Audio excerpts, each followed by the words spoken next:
बिस्मिल्लाहिर्रहमानिर्रहीम। मुअज़्ज़िज़ असातिज़ा, तालिब इल्मो, अस्सलामु अलैकुम। तालिब इल्मो, साउथ अफ्रीका बर-ए-आज़म अफ्रीका का एक मुल्क है। साउथ अफ्रीका वैसे तो खैर सोने की कानों की वजह से मशहूर है, लेकिन वहाँ एक शख्सियत ने जन्म लिया जिसने साउथ अफ्रीका के स्याह फाम लोगों को आज़ादी दिलाई। उसका नाम है, क्या नाम है? Nelson Mandela. नेल्सन मंडेला 27 साल कैद में रहा। वह मसला क्या था? मसला ये था कि साउथ अफ्रीका स्याह फाम ब्लैक्स यानी कालों का मुल्क है, लेकिन वहाँ गोरे आए, वहाँ आबाद हुए, सोने की कानों से सोना निकाला और वहाँ पे हुक्मरान बन बैठे। अक्सरियत आबादी कालों की थी, थोड़े से गोरे थे लेकिन हुक्मरान थे। कालों को कोई हकूक़ हासिल नहीं थे, इवन के वोट देने का हक भी हासिल नहीं था उनको। नेल्सन मंडेला एक वकील था और वकील होते हुए उसके दिमाग में एक चीज़ आ गई कि हम काले ग़ुलाम क्यों हैं? क्या हम इंसान नहीं हैं? रंग अगर हमारा काला है, सफ़ेद नहीं है, तो इसका ये मतलब तो नहीं है कि हम इंसान भी नहीं हैं।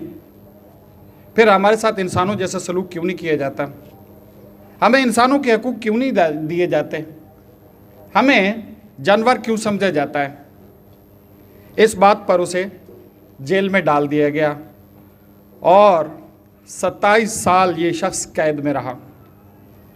27 years। कभी इमेजिन करें कि 27 साल कितना बड़ा अरसा है।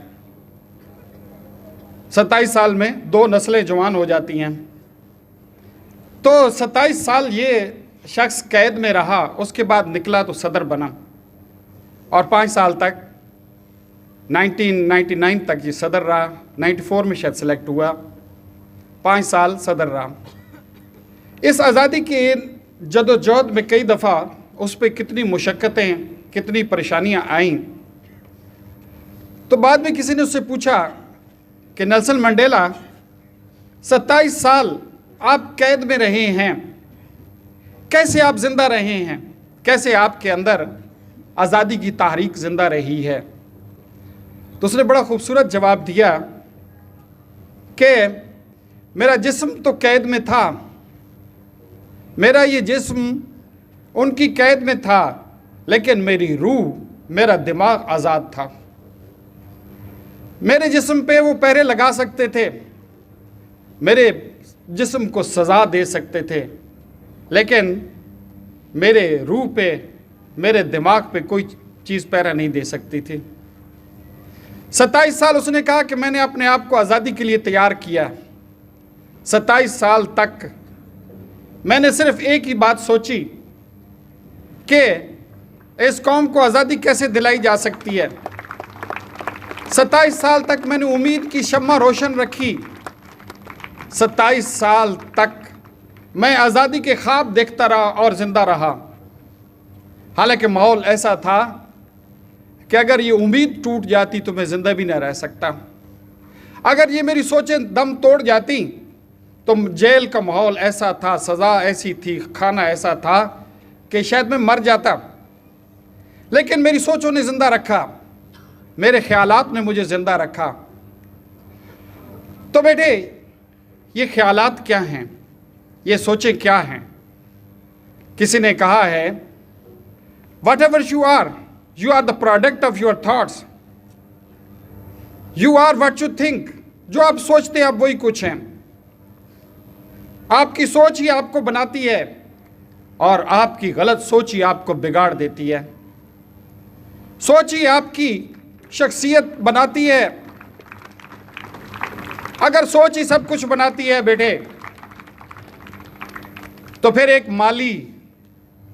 माली अपने बाग में जब वो दरख्त लगाता है तो वो बीज चुनता है, जो दरख्त बने, जो बड़े दरख्त बने, जो फलावर दरख्त बने, वो कांटों वाली झाड़ियों के बीज नहीं चुनता। अगर आपकी सोच नहीं आपको बनाना है बेटे, तो फिर वो सोचें चुनें जो आपको अजीम इंसान बना दें, जो आपको बड़ा इंसान बना दें। मत वो सोचें अपने दिमाग में आबाद करें जो आपको गिरा दें, जो आपको छोटा बना दें, बल्कि वो सोचें अपने ज़हन में परवान चढ़ाएं जो आपको बड़ा इंसान बनाए। बेटे, हमारे माहौल के इर्द गिर्द बड़ी नेगेटिविटी है। नेल्सन मंडेला के माहौल की तरह बड़ी नेगेटिविटी है हमारे माहौल में। बदकिस्मती से बेटे, हम सुबह उठते हैं तो यही सुनते हैं, ये हमारे हुक्मरान कैसे हैं, ये हमारे जर्नल कैसे हैं, ये हमारे जजेस कैसे हैं, हमें इंसाफ नहीं देते, ये हमारे ब्यूरोक्रेट कैसे हैं, ये हमारे पड़ोसी कैसे हैं। हर एक के बारे में हम नेगेटिव थॉट रखते हैं। ये नेगेटिविटी है बेटे। ये उसी तरह की नेगेटिविटी है जो नेल्सन मंडेला के इर्द गिर्द घूम रही थी।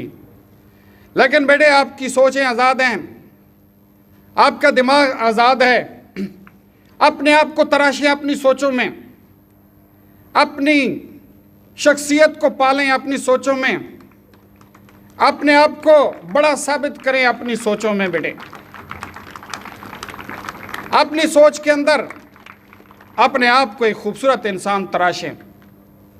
वो इंसान, उसकी तस्वीर बनाएं, उसका मुजस्मा बनाएं बेटे। वो इंसान जो इतना खूबसूरत नज़र आता है, जो अच्छी बात करता है, जो कामयाब होता है, जो नाकामी से दूर रहता है, वो इंसान जिसकी इज़्ज़त होती है, वो इंसान जिसका माहौल उस पर नाज करता है। ऐसे इंसान का नक्शा बनाएं, एक ऐसे इंसान की तस्वीर बनाएं बेटे। ऐसी तस्वीर बनाएं जो आपको अच्छी लगे, जो आपको लुभाए। किसी ज़माने में मुजस्मा साज होते थे, मुजस्मा तराशते थे, बनाते बनाते एक ऐसा मुजस्मा बना देते थे, एक ऐसा मुजस्मा बनाते थे जिसकी मोहब्बत में वो गिरफ्तार हो जाते थे। ये मिथोलॉजीज मौजूद हैं। अपने हाथ से, अपने औजार से एक ऐसा मुजस्मा बनाते थे, एक आइडियल मुजस्मा बनाते थे, एक खूबसूरत तरीन मुजस्मा बनाते थे जिससे उनको मोहब्बत हो जाती थी। आप अपने आप को ऐसा तराशें, अपनी सोचों में ऐसा तराशें कि आपको अपने आप से मोहब्बत हो जाए और आपके अंदर तड़प पैदा हो जाए कि यही कुछ बन के निकलना है। इंशाअल्लाह बेटे, बहुत शुक्रिया।